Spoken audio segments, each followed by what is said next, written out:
السلام علیکم سامعین، آج میں آپ کے ساتھ بیہیویئر مینجمنٹ پر اور کرائم کے اوپر بات کروں گی۔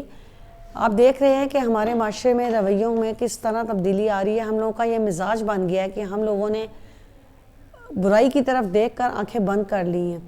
جب ہم معاشرے میں برائی ہوتے پھیلتے ہوئے دیکھیں گے تو ہمارا فرض بنتا ہے کہ ہم اس برائی کو روکیں، اور اگر ہم اپنی اس برائی کو روک نہیں سکتے تو دل میں اسے برا سمجھیں۔ یہ ایمان کی سب سے بدترین صورتحال ہوتی ہے کہ ہم اس کو دیکھ کر آنکھیں بند کر لیں یا اسے دل میں برا سمجھیں۔ حدیث میں بھی آتا ہے کہ برائی کو روکنا اولین فرض ہے، اور یعنی کہ اگر کوئی چیز بری دیکھے تو اس کو ہاتھ سے روکیں، اگر ہاتھ سے نہ روک سکیں تو زبان سے روکیں، اور زبان سے بھی نہ روک سکیں تو تھرڈ ڈگری یہ ہے ایمان کی کہ آپ اس کو دل میں برا سمجھیں۔ ہمارے معاشرے میں کرائم اس حد تک بڑھ گیا ہے کہ آئے دن موبائل سنیچنگ کی وجہ سے انسانوں کو قتل کر دیا جاتا ہے، اور معاشرے میں تربیت نام کی کوئی چیز رہ ہی نہیں گئی۔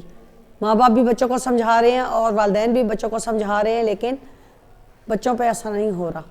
یہ اس وجہ سے کہ ہم لوگ، ہماری یوتھ جو ہے بالکل نشوں میں پڑ گئی ہے، جس کی وجہ سے ان کے دماغ حواس کام ہی نہیں کرتے کہ کسی کی ماں بہن بیٹی کی عزت ہے، کسی کے خون کی کوئی قیمت ہے۔ اور اس لیے ہمارے ملک میں قتل و غارت شروع ہو چکی ہے۔ ہماری پولیس بھی بے بس ہو چکی ہے، کیونکہ اکثر جگہوں پر دیکھا گیا ہے کہ پولیس ہی ملوث ہوتی ہے۔ گھروں میں جو ڈاکے پڑتے ہیں وہ مخبری کرتے ہیں لوگ، جو اپنے گھروں میں یہ کہہ کے جاتے ہیں، جب تھانے میں یہ رپورٹ کر کے جاتے ہیں کہ ہم لوگ کچھ دنوں کے لیے یا ہم آؤٹ آف سٹی جا رہے ہیں یا آؤٹ آف کنٹری جا رہے ہیں، تو پیچھے سے پولیس ہی ملی ہوتی ہے اور یہ چوریاں کرواتی ہے۔ یہ بہت غلط بات ہے۔ ہمارے معاشرے میں بے راہ روی بہت پھیل گئی ہے، اور اسی وجہ سے اللہ تعالیٰ کا عذاب بھی ہوتا ہے، اور اسی وجہ سے زلزلے بھی آ رہے ہیں، اور ہمیں مہنگائی کا بھی سامنا ہے، کرپشن کا بھی سامنا ہے۔ ہمیں اپنے بیہیویئرز کو دیکھنا چاہیے، ہمیں اپنے بیہیویئرز میں تبدیلی لانے کی ضرورت ہے۔ اس تعلیم کو جو ہم حاصل کر کے اچھے انسان بننے کے لیے تعلیم حاصل کرتے ہیں، اس کو ہمیں یوٹیلائز کرنا چاہیے، نہ کہ ہمیں برائی کی طرف راغب ہونا چاہیے۔ ہمیں اپنے تمام بچوں پہ نظر رکھنی چاہیے، خصوصاً میل پر۔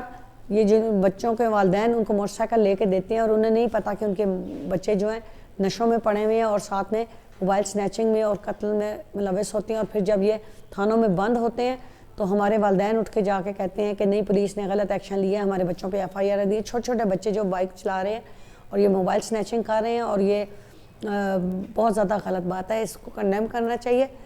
اگر آپ کو یہ ویڈیو اچھی لگی ہو تو لائک اور سبسکرائب کیجیے گا۔ Thank you.